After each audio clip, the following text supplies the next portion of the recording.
Hello everyone. सो ਅਸੀਂ ਕਰ ਰਹੇ ਸੀਗੇ ਥਰਮੋਡਾਇਨਾਮਿਕਸ। ਉਹਦੇ ਵਿੱਚ ਨੈਕਸਟ ਹੈ that is the Joule Thomson effect.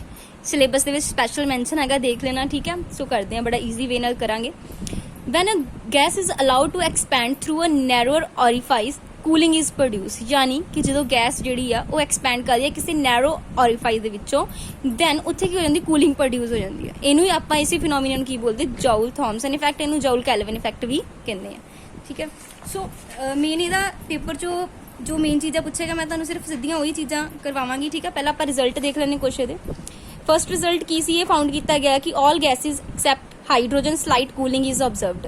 ਮਤਲਬ ਹਾਈਡਰੋਜਨ ਨੂੰ ਛੱਡ ਕੇ ਬਾਕੀ ਸਾਰਿਆਂ ਨੇ ਕੂਲਿੰਗ, ਬਾਕੀ ਸਾਰਿਆਂ ਦੇ ਕੇਸ ਕੂਲਿੰਗ ਅਬਜ਼ਰਵ ਕੀਤੀ ਗਈ, ਬਟ ਹਾਈਡਰੋਜਨ ਦੇ ਕੇਸ ਦੇ ਵਿੱਚ ਥੋੜੀ ਜਿਹੀ ਹੀਟਿੰਗ ਦੇਖਣ ਨੂੰ ਮਿਲੀ।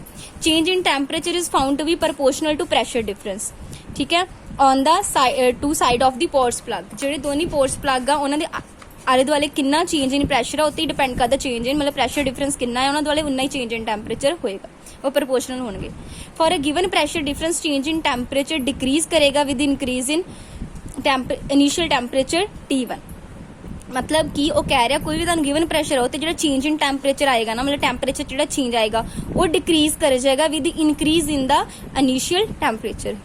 ਜਾਂ ਇਹਨੂੰ ਮੈਂ ਕੀ ਕਹਿ ਸਕਦੀ ਹਾਂ, ਮੈਗਨੀਟਿਊਡ ਆਫ ਕੂਲਿੰਗ, ਯਾਨੀ ਕੂਲਿੰਗ ਜਿਹੜੀ ਆ, ਯਾਨੀ ਇਹ ਡਿਫਰੈਂਸ ਜਿਹੜਾ ਆ that is decreases with increase in the initial temperature of gas, ਠੀਕ ਹੈ। ਉਲਟਾ ਹੋਏਗਾ, ਮਤਲਬ ਜੇ ਇਨੀਸ਼ੀਅਲ ਟੈਂਪਰੇਚਰ ਉਹ ਹੋਏਗਾ ਜ਼ਿਆਦਾ ਸਟਾਰਟਿੰਗ ਦੇ ਵਿੱਚ, ਦੈਨ ਕੀ ਹੋਏਗਾ, ਕੂਲਿੰਗ ਜਿਹੜੀ ਆ ਉਹ ਘਟ ਜਾਏਗੀ, ਠੀਕ ਹੈ। ਐਟ ਏ ਪਰਟੀਕੂਲਰ ਟੈਂਪਰੇਚਰ, ਕਿਸੇ ਪਰਟੀਕੂਲਰ ਟੈਂਪਰੇਚਰ ਤੇ ਜਿਹਨੂੰ ਆਪਾਂ ਟੈਂਪਰੇਚਰ ਆਫ ਇਨਵਰਜ਼ਨ ਕਹਿੰਦੇ ਆ, ਇੱਕ ਨੈਕਸਟ ਕਰਨਾ ਵੀ ਆ ਇਹ, ਕੂਲਿੰਗ ਇਫੈਕਟ ਡਿਸਪੀਅਰ। ਇਨਵਰਜ਼ਨ ਟੈਂਪਰੇਚਰ ਤੇ ਕੂਲਿੰਗ ਇਫੈਕਟ ਖਤਮ ਹੀ ਹੋ ਜਾਂਦਾ। ਟੈਂਪਰੇਚਰ ਆਫ ਇਨਵਰਜ਼ਨ ਅਸੀਂ ਅੱਗੇ ਹੁਣ ਕਰਨਾ ਵੀ ਆ, ਠੀਕ ਹੈ। ਅਬਵ ਦਿਸ ਟੈਂਪਰੇਚਰ ਇਸ ਜਿਹੜਾ ਇਨਵਰਜ਼ਨ ਟੈਂਪਰੇਚਰ ਤੋਂ ਅਬਵ ਕੀ ਹੁੰਦਾ, ਹੀਟਿੰਗ ਜਿਹੜਾ ਇਫੈਕਟ ਆ ਉਹ ਦੇਖਣ ਨੂੰ ਮਿਲਦਾ। ਪਹਿਲੀ ਗੱਲ ਤਾਂ ਆਪਾਂ ਇਹ ਕਿ ਹਾਈਡਰੋਜਨ ਜਿਹੜੀ ਆ ਉਹ ਤਾਂ ਕੂਲਿੰਗ ਨਹੀਂ ਕਰੇਗੀ, ਬਾਕੀ ਸਾਰੀਆਂ ਗੈਸਿਸ ਕਰਨਗੀਆਂ। ਹਾਈਡਰੋਜਨ ਜਿਹੜੀ ਆ ਥੋੜੀ ਜੀ ਹੀਟਿੰਗ ਉਹਦੇ ਵਿੱਚ ਆਏਗੀ। ਦੂਸਰਾ ਜਿਹੜਾ ਚੇਂਜ ਇਨ ਟੈਂਪਰੇਚਰ ਦੇਖਿਆ ਗਿਆ ਨਾ, ਉਹ ਕਿਹਦੇ ਪ੍ਰਪੋਰਸ਼ਨਲ ਸੀਗਾ ਕਿ ਜਿਹੜੇ ਪੋਰਸ ਪਲੱਗ ਲਾਏ ਸੀ ਉਹਨਾਂ ਦੇ ਆਲੇ ਦੁਆਲੇ ਪ੍ਰੈਸ਼ਰ ਡਿਫਰੈਂਸ ਕਿੰਨਾ ਸੀਗਾ, ਠੀਕ ਹੈ, ਉਹ ਤੋਂ ਦੇਖਿਆ ਗਿਆ। ਉਸ ਤੋਂ ਬਾਅਦ ਉਹਨੇ ਇੱਕ ਹੋਰ ਚੀਜ਼ ਦੇਖੀ ਕਿ ਜਿਹੜਾ ਕੂਲਿੰਗ, ਮਤਲਬ ਜਿਹੜੀ ਕੂਲਿੰਗ ਹੋ ਰਹੀ ਆ ਨਾ, ਉਹ ਡਿਕਰੀਜ਼ ਕਰ ਜਾਏਗੀ with increase in initial pressure. ਜਿਹੜਾ ਸਟਾਰਟਿੰਗ ਤੇ ਟੈਂਪਰੇਚਰ, ਜਿਹੜਾ ਸਟਾਰਟਿੰਗ ਤੇ ਟੈਂਪਰੇਚਰ ਦਿੱਤਾ, ਜੇ ਉਹ ਜ਼ਿਆਦਾ ਹੋਏਗਾ ਤੇ ਕੂਲਿੰਗ ਘੱਟ ਹੋਏਗੀ। ਤੇ ਲਾਸਟ ਉਹਨੇ ਗੱਲ ਕੀ, ਇਨਵਰਜਨ ਟੈਂਪਰੇਚਰ ਤੇ ਕੂਲਿੰਗ ਖਤਮ ਹੋ ਜਾਂਦੀ ਬਿਲਕੁਲ। ਇਨਵਰਜਨ ਟੈਂਪਰੇਚਰ ਤੇ ਆਹ ਵਾਲਾ ਪੁਆਇੰਟ ਤੁਹਾਨੂੰ ਬਿਲਕੁਲ ਅੱਗੇ ਜਾ ਕੇ ਵੀ ਕਲੀਅਰ ਹੋ ਜਾਏਗਾ, ਠੀਕ ਹੈ। ਇੱਕ ਤੁਸੀਂ ਦਾ ਰਿਜ਼ਲਟ ਯਾਦ ਰੱਖਣਾ ਕਿ ਜੌਲ ਥॉमसन ਇਫੈਕਟ 'ਚ ਸਾਨੂੰ ਕੀ ਪਤਾ ਦੇਖਣ ਨੂੰ ਕੀ ਮਿਲਿਆ, ਐਂਥੈਲਪੀ ਹਮੇਸ਼ਾ ਕੀ ਰਹਿੰਦੀ, ਕਾਂਸਟੈਂਟ। ਇਹ ਬਹੁਤ ਜ਼ਿਆਦਾ ਇੰਪੋਰਟੈਂਟ ਪੁਆਇੰਟ ਆ। ਕਈ ਵਾਰੀ ਡਾਇਰੈਕਟ ਨਾ ਇਹੀ ਵਾਲਾ ਪੁਆਇੰਟ ਪੁੱਛ ਲੈਂਦੇ ਆ ਕਿ ਜੌਲ ਥॉमसन ਇਫੈਕਟ ਦੇ ਵਿੱਚ ਕੀ ਕਾਂਸਟੈਂਟ ਰਿਹਾ, ਐਂਥੈਲਪੀ ਕੀ ਰਹੀ, ਕਾਂਸਟੈਂਟ। ਉਸ ਤੋਂ ਬਾਅਦ ਇਹਦੀ ਸਿੱਧੀ ਇਕੁਏਸ਼ਨ ਤੁਸੀਂ ਯਾਦ ਕਰਨੀ ਹੈ, dt is equals to V/Cp T alpha minus 1 dP। This is the expression for change in temperature, ਠੀਕ ਹੈ। ਇਹ ਜੌਲ ਥॉमसन ਇਫੈਕਟ ਤੋਂ ਸਾਨੂੰ ਮਿਲਿਆ। ਹੁਣ dP ਕੀ ਰਿਪਰੈਜ਼ੈਂਟ ਕਰਦਾ ਹੈ, ਫॉल in pressure। It is negative quantity. This is fall in pressure that represent the negative quantity. ਹੁਣ ਦੇਖੋ ਜੇ T alpha minus 1 ਕੀ ਹੋ ਗਿਆ, greater than 0, ਯਾਨੀ 0 ਤੋਂ ਹੋ ਗਿਆ ਵੱਡਾ, ਯਾਨੀ ਇਹ ਪੋਜ਼ਿਟਿਵ ਆ।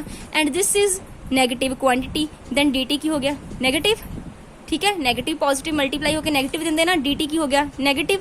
ਯਾਨੀ ਕਿ dt ਨੈਗੇਟਿਵ ਮਤਲਬ ਡਿਕਰੀਜ਼ ਹੋ ਗਿਆ ਟੈਂਪਰੇਚਰ। ਜੇ ਟੈਂਪਰੇਚਰ ਚ ਡਿਕਰੀਜ਼ ਹੋ ਗਿਆ ਕੀ ਹੋਏਗੀ, ਕੂਲਿੰਗ ਹੋਗੀ।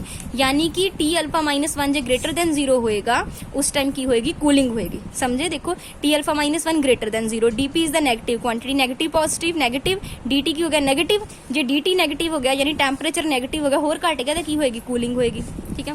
ਹੁਣ ਦੂਸਰਾ ਕੇਸ ਦੇਖੋ, T alpha minus 1 0 ਹੋ ਗਿਆ, 0 ਹੋ ਗਿਆ ਮਤਲਬ ਕਿ ਇਹ dt ਬਰਾਬਰ 0, ਕਿਸੇ ਚੀਜ਼ ਦਾ ਜੋ ਡੈਰੀਵੇਟਿਵ 0 ਉਹ ਚੀਜ਼ ਕੀ ਹੁੰਦੀ, ਕਾਂਸਟੈਂਟ। ਯਾਨੀ ਕਿ ਇਹਦੇ ਮਤਲਬ ਟੈਂਪਰੇਚਰ ਕਾਂਸਟੈਂਟ ਹੈ, there is no change in temperature, neither cooling nor heating, ਨਾ ਇੱਥੇ ਕੂਲਿੰਗ ਹੋਣੀ ਨਾ ਹੀਟਿੰਗ ਹੋਣੀ।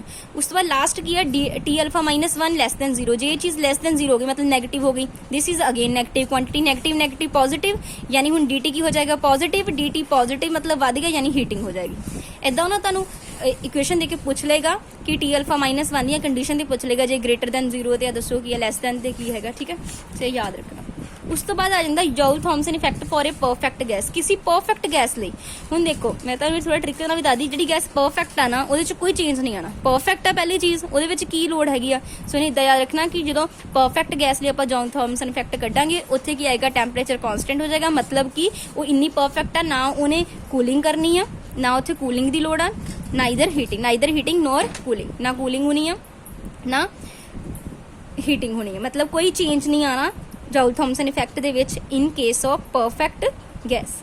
ਠੀਕ ਹੈ ਜੀ। ਅਗੇਨ ਮੈਂ ਤੁਹਾਨੂੰ ਦੱਸਦੀ ਪਰਫੈਕਟ ਗੈਸ ਲਈ ਟੈਂਪਰੇਚਰ ਕੌਨਸਟੈਂਟ, ਸਾਰੀ ਡੈਰੀਵੇਸ਼ਨ ਥੋੜੀ ਨਾ ਕਰਨੀ, ਹੁਣ ਆਪਾਂ ਯਾਦ ਰੱਖਣੇ ਮੇਨ ਜਿਹੜੇ ਕਨਕਲੂਜਨ ਆ ਉਹ ਯਾਦ ਰੱਖਣੇ ਆ।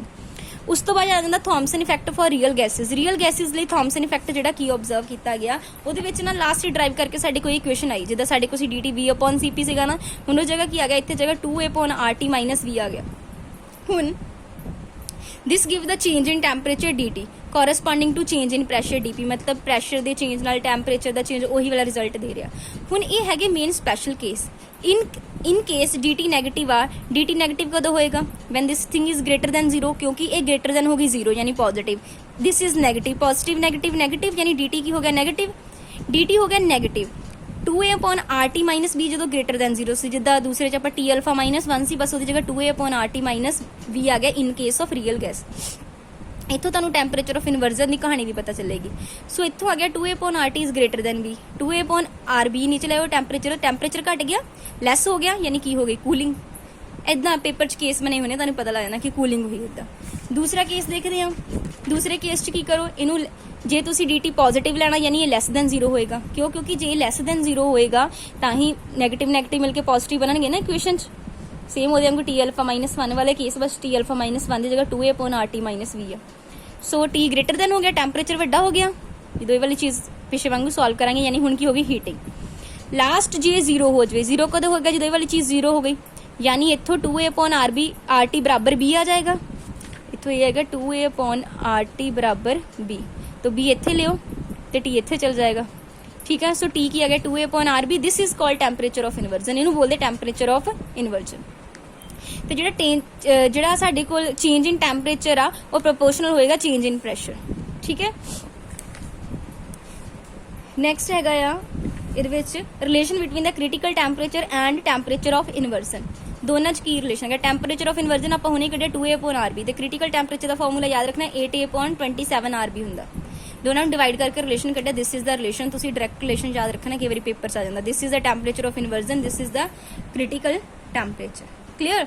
ਦਿਸ is the Joule Thomson effect. Paper syllabus ਦੇ ਵਿੱਚ ਹੈਗਾ, ਸੋ ਪੇਪਰ 'ਚ ਕੁਐਸਚਨ ਬਣ ਸਕਦਾ।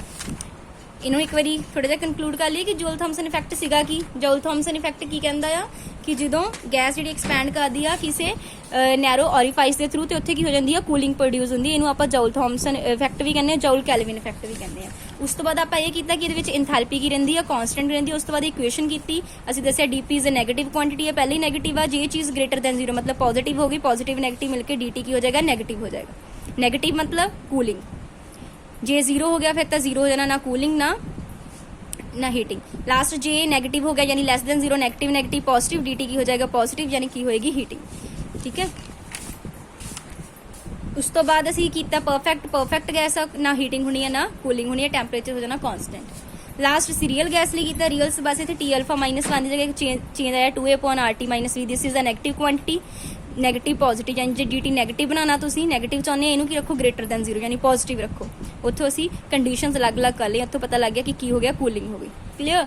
ਈਜ਼ੀ ਹੈਗਾ, ਆਰਾਮ ਨਾਲ ਹੋ ਜਾਣਾ ਆ, ਬਹੁਤ ਈਜ਼ੀ ਵੇ ਨਾਲ ਇਹਨੂੰ ਕਰਿਓ। ਠੀਕ ਹੈ। ਜੌਲ ਥੌਮਸਨ ਦੇ ਨੋਟਸ ਜਿਹੜੇ ਆ ਨਾਲ ਪ੍ਰਿਪੇਅਰ ਕਰੀ ਜਾਇਓ। ਠੀਕ ਹੈ। Thanks for watching the video.